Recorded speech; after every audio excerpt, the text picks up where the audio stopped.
দোকান যতই পুরাতন হোক, নাপিত কেমন কাটে সেটাই হচ্ছে মেন ব্যাপার। 2 গেম লুডো খেলে আমি বাসায় চলে আসছিলাম। বাসায় এসে এমন একটা ঘুম দিছি, বাচ্চার দোকান থেকে আমি হচ্ছে একটা সয়া সস আর একটা চাউমিন নিয়ে নিব। মানে এর মধ্যে যত ভেজিটেবল মাংস টাংস আছে সবকিছু যেন একসাথে ভালো মতো সেদ্ধ হয়ে যায়। 2600 টাকা, 2600 টাকা, 2600।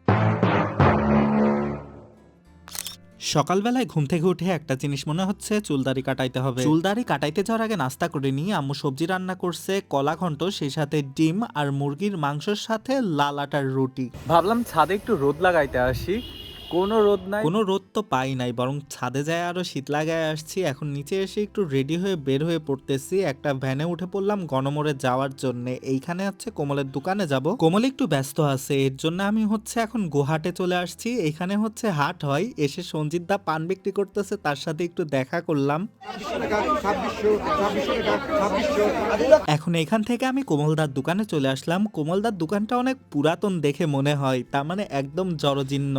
দোকান যতই পুরাতন হোক, নাপিত কেমন কাটে সেটাই হচ্ছে মেন ব্যাপার। আমার সবসময় কোমলদার চুলদাড়ি কাটাটা খুব পছন্দ। চুলদাড়ি কাটা আমার শেষ। এখন আজকে শনিবার বলে কোমলদার দোকানের পিছেই দেখতেছি এইখানে হচ্ছে কেচি ধার দেওয়া হয়। কেচি ধার দিচ্ছে একজন বসে বসে। আর হ্যাঁ, এই ফাঁকে সীমান্তও চলে আসছে। ও সিরিয়াল নিয়ে রাখছিল, ও চুলদাড়ি কাটাবে। এইটাই হচ্ছে কোমলদার সেই পুরাতন দোকান, অনেক আগেকার দেখেই বোঝা যায়। সীমান্ত চুলদাড়ি কাটতে কাটতে আমি ভাবলাম পাশের থেকে সৈকত ভাইয়ের সাথে দেখা করে আসি। আজ অনেক কয়টা দিন দেখা হয় না, লুডো খেলার জন্য। এইদিকে ব্যাক এসে দেখি দুলাভাই চলে আসছে। সে হচ্ছে নারিকেল আর তিল কিনতে আসছিল, সে বাসায় আজ পিঠা বানাবে। এরপরে শরীফুল ভাইয়ের দোকানে 2 গেম লুডো খেলে আমি বাসায় চলে আসছিলাম। বাসায় এসে এমন একটা ঘুম দিছি, বেজে গেছে রাত 8:30। 8:30টার সময় এখন হচ্ছে আবার বের হয়ে বাজারের দিকে আসলাম। এখন শরীফুল ভাইয়ের দোকানের ওইদিকে যাচ্ছি, ইফতিয়ার দুলা ভাই আসবে। শরীফুল ভাই দেখতেছি সোনার একটা কাজ করতেছে, ওইখানে সবার সাথে সাক্ষাৎ করে তারপরে মেহেদি ভাইয়ের দোকানে লুডো খেলছি। এরপরে চলে আসছি বাদশার দোকানে। বাদশার দোকান থেকে আমি হচ্ছে একটা সয়া সস আর একটা চাউমিন নিয়ে নিব।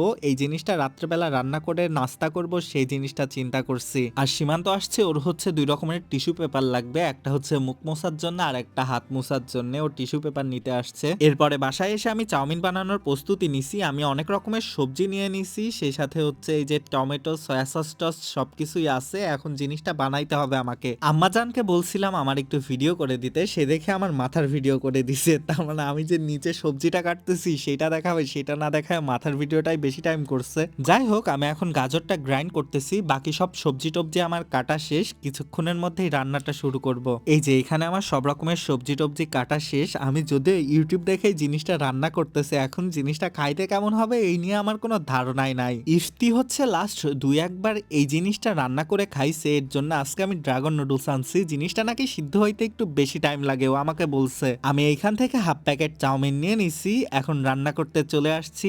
জিনিসটাকে সিদ্ধতে দিয়ে দিব, তারপরে হচ্ছে বাকি সব কাজ।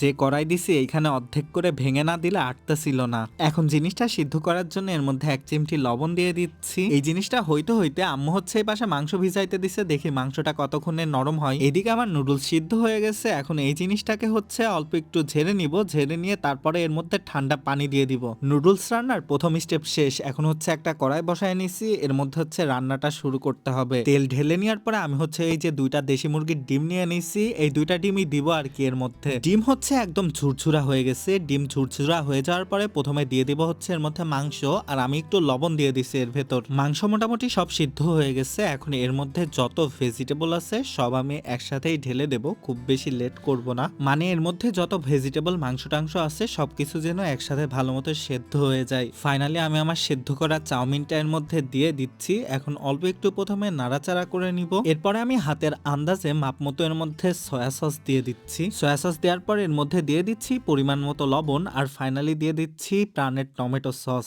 এই জিনিসটার টেস্ট কিন্তু আমার খুব পছন্দ। এখন এই সবকিছু দিয়ে কিছুক্ষণ নাড়ানাড়ি করলেই আমার চাউমিন হয়ে যাবে ডান। এখন আমার চাউমিন ডান হয়ে গেছে, আমি এখন একটা প্লেটে বেড়ে নিছি। জিনিসটা দেখতে কিন্তু সুন্দরই লাগতেছে। এখন খাওয়া দাওয়াটা করে নিই। আজকের মতো ভিডিও এ পর্যন্তই। টাটা, আল্লাহ হাফেজ, দেখা হবে পরের কোনো ভিডিওতে শীঘ্রই।